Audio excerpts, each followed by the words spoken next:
Okay, class, our topic for today is about the overview of financial management. So, we have here outline in relation to it. So, we have first the definition and the objectives of financial management. Next, the functions of financial management. Then, management versus stockholders. Then, corporate social responsibility and corporate governance.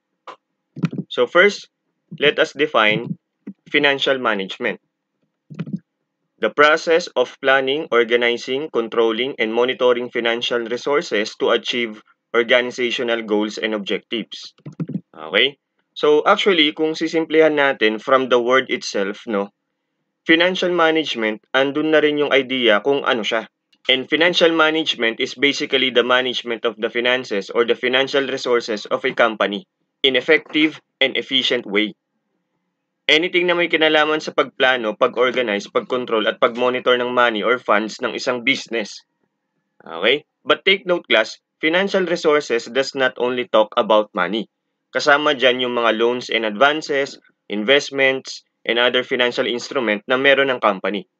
To appreciate, let's have illustration. So XYZ Company is a medium-sized manufacturing firm that produces specialized machinery for the agriculture industry. Over the years, the company has grown, but it's facing challenges related to financial management. The CEO of XYZ Company has noticed declining profitability and cash flow issues in recent years. As a result, the company is struggling to meet its financial obligations, including paying suppliers on time and servicing its debt. The CEO recognizes the need for effective financial management to address these challenges. So the application would be as follows. Okay, so when it comes to planning, okay, sabi dito, develop a comprehensive financial plan which should specify goals like boosting profitability, cutting expenses, and enhancing cash flow. Okay, so di ba nga may kasabihan, if you fail to plan, you plan to fail. Iba yung may mga nakalatag ka ng plano. Tama ba? Kasi dyan magsisimula lahat eh. Here, the company should forecast future financial requirements considering factors such as production costs, market demand, and potential technology or equipment investments. So for example, sa production cost, hanap sila na mas murang supplier ng mga raw materials. Pagdating sa labor, they may hire contractual workers instead na regular employees kasi mas matipid yon. O kaya mag-invest sila sa machineries kasi mas mabilis at maraming mapoproduce yun na finished goods. In effect, mas marami silang mabebenta. Tama? Next, organizing. Structuring finances to align with goals including optimizing the debt-equity mix for cost effectiveness. Okay, actually, it is simply setting things up accordingly. When it comes to structuring finances, ano ba ang mas priority ng business? Kumuha ng kapital galing sa pangungutang, for example, galing sa bangko o kapital mula sa mga investors. Whichever is applicable and align sa goal ng companies, syempre, yun yung susundin nila. Next, controlling. Implement cost control measures that includes cost analysis to find inefficiencies and budgetary controls to stay on track with financial goals. Okay, dito dapat strict sa pagsunod sa na-set na budget. For example, may budget kasi. Tama? Especially sa expenses. Kasi one of the main reasons kaya may financial difficulties ang isang business, hindi nasusunod yung nasa budget. Okay? Hindi na nga sapat yung revenue nila, gastos pa sila ng gastos. Tapos, pag gumastos, lagpas pa sa budget. Then, utang pa sila ng utang. Okay, so dapat may strict budgetary controls talaga. Okay, next, monitoring. Regularly monitor the company's performance against goals, generating and reviewing financial reports. Dito naman dapat may regular financial reports that are being presented and reviewed by the management para monitored nila paano sila magre-react. For example, for the incoming months, kakapusin ng pera, di syempre mangungutang ang business. Pero again, based lang din sa kayang bayaran. Kumbaga, since monitored yung financial status ng business kasi nga may regular reporting and review na nangyayari, nagagawan agad ng action. Whatever is the proper action to be taken. Okay po? So, all in all class, that's how should the financial management works and used in the business. Okay, so next, objectives of financial management. We have profit maximization and wealth maximization. So sa profit maximization, it involves the pursuit of strategies and decisions that aim to generate the highest possible level of profit. Okay? So, ano na lang yan self-explanatory na yan eh. Now, to add na lang, paano ba mamamaximize ang profits? Ano yung mga considerations or strategies to make it happen? Siyempre, nandyan yung, eto nga yun. Okay? Product pricing, cost reduction, lalo na, yan ang malaking factor niyan eh. Okay? Market expansion, marketing and sales, and product innovation.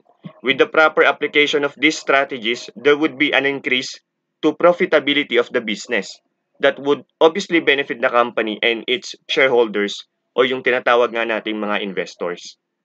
So dito naman tayo sa wealth maximization, focuses on increasing the long-term value of a company, thereby maximizing the wealth of its shareholders. Actually, class, sa wealth maximization, it talks about growth, consistency, and stability of the company.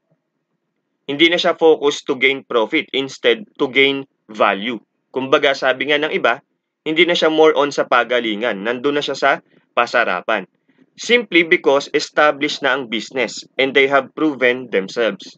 Now to add na lang, how can we say that the company is having that wealth maximization? So we have here long-term perspective, okay? Ang focus nila is more on the future na, risk-return trade-off, so they can easily mitigate risk. Kumbaga, kahit pumasok sila sa risky na bagay, for example, mga investment, they will surely have returns out of it. Then also, we have optimal capital structure and efficient resource allocation. Okay? Now, let's go with the functions of financial management. There are two specialized functions of financial management. So, we have controllership and treasurership. Okay? So, basahin na lang natin. Okay, so planning and controlling, administration of tax, oversight and protection of asset, economic appraisal, reporting and interpreting under controllership. Sa treasurership, we have keeping investors and creditors, investment of funds, provision for capital, banking and custodianship, appropriation and distribution of funds, and credit and collection. Okay? So, to add na lang class, no? Okay? Para mas madali nating ma-familiarize, okay? Yung each function. Okay? Lagyan natin ng mnemonics. Okay? Yan. So, if you will notice, pag controllership, okay? Actually, controllership, these are functions of the controller. Okay? Since controller siya, from the word itself, control, meron siyang power. Okay? So, if you will notice, no, yung mnemonics natin, power. Okay? Power. Okay? Sa treasurership, okay? Since treasure yan, so it means dapat kinikip natin or hino-hold back natin. Okay? Yan ang ibig sabihin yan. So, yan yung mnemonics natin. Keep back. Okay? And also, to add further, okay, I have here the key differences for the two functions. So, when it comes to focus, okay, controllers primarily focus on financial reporting, accounting, and compliance, while treasurers primarily focus on managing the organization's financial resources, including cash, investment, debt, and risk. When it comes to time horizon, controllers often deal with historical financial data and short to medium-term financial planning. Okay, treasurers naman have a more forward-looking approach dealing with cash flow forecasting and long-term financial strategies. Okay, external versus internal. Controllers deal more with the internal financial matters and reporting to stakeholders within the organization, while treasurers often engage with external parties like banks, investors, and financial markets. So to summarize na lang class, no, both roles are crucial in managing an organization's finances. Again, controllers focus on financial reporting and compliance within the organization, while treasurers are responsible for managing the organization's financial resources. Andyan nga yung cash, investment, and other financial instrument. Okay? Next, management versus stockholders. Okay, so basically, eto na yung differences nila eh. Okay?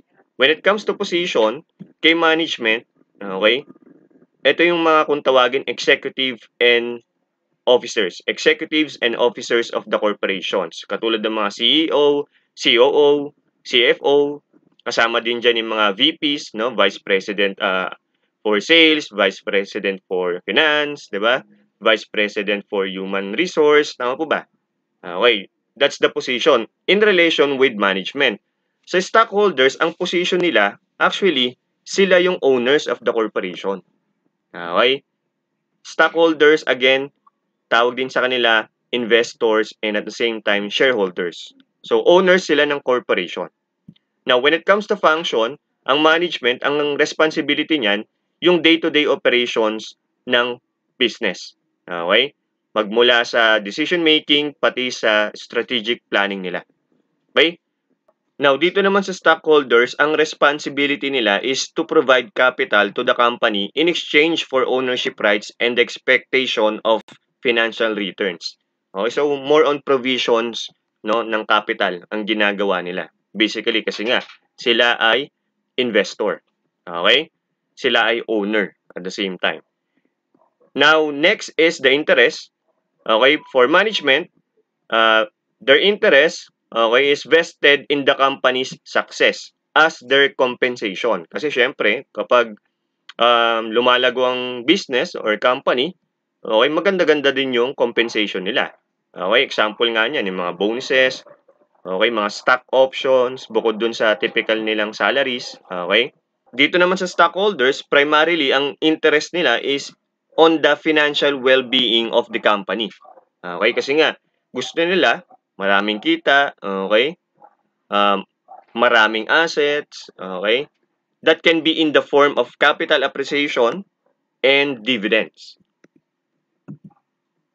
Next would be corporate social responsibility. So, basahin ko lang, a business approach where companies integrate ethical, social, and environmental considerations into their operations and decision-making processes. The aim is to go beyond mere profit generation and actively contribute to the well-being of society and the environment. CSR encompasses a wide range of activities including philanthropy, sustainable practices, ethical labor policies, community engagement, and more. Okay? So, hindi naman porket business tayo, no, eh totally nakafocus lang talaga sa profit maximization and wealth maximization. Ang business meron din naman caring and sharing na ginagawa para sa community at environment. Okay? Mag-example na lang si Sir, no? Kasi before class, employee ako ng Century Pacific Food Incorporated. Sila yung nagpo-produce at nagbebenta nung alam nating mga sikat na brand ng goods tulad ng Century Tuna, Argentina, 555 Sardines, Angel Evap, Vita Coco. Sa kanila yan. Okay, now during my stay doon, marami silang activity as far as the corporate social responsibility is concerned. Meron silang tree planting, meron silang mga feeding program para sa mga bata, they donate their goods lalo na pag sa oras ng kalamidad. Okay, hindi mawawala yung mga delata nila. And at the same time, ini-involve nila yung mga employees nila for that kind of activities as being volunteers. And it really helps kasi it creates positivity and employee satisfaction. Kasi nafe-feel nila, okay, na hindi lang sila puro work-related. Okay, hindi lang puro work-related yung ginagawa. May mga extracurricular activities din sila. At the same time, nakakatulong sila sa community. Now, when it comes to environment naman, they use, reuse, and restore agriculture and fisheries resources. They have decreased water and energy consumption. They have lessened their greenhouse gas emissions kasi marami silang planta class eh. At ang main production facility nila nasa General Santos City, which is the tuna capital of the Philippines, di ba? And also, they are into zero plastic waste. So, very good sila dyan since they promote planet preservation. Okay po? So, last is corporate governance. This is the system of rules, practices, processes, and principles by which a company is directed and controlled. Okay, now for core principles of good governance, present dyan ang fairness, accountability, and transparency ng corporation. Okay, actually class, corporate governance ay importante para ma-maintain yung trust ng investors and other stakeholders. Kasi tataas yung company's reputation eh. Tama? And at the same time, yung risk of corporate misconduct or financial scandals may iwasan. And of course, if there's good corporate governance, it will definitely contribute to long-term sustainability, shareholder value, and the overall success of the company. Okay? So by the way, class, for corporation, the one responsible for overall governance, oversight, and major decision making, representing the interests of shareholders or yung stakeholders, is no other than the board of directors. So tatandaan yan, okay? So that concludes our discussion for overview of financial management. Thank you, class.